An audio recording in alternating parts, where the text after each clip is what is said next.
Hello guys, in today's video I'm gonna show you how to fix Minecraft connection reset error easy and quick. If you want to fix this problem, first just type here background apps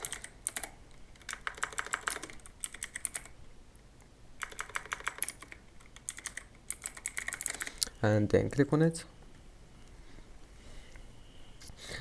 Once you're here, just make sure to disable all those applications here, and then close this one and type here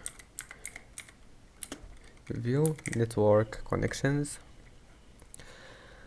And once you're here, just select your connection, right click on it and click properties, and then just double click on protocol internet version 4, and then select used following, then server addresses, and then just type here 8888 and then 88 and 44 and turn on this one, and then click OK and OK again.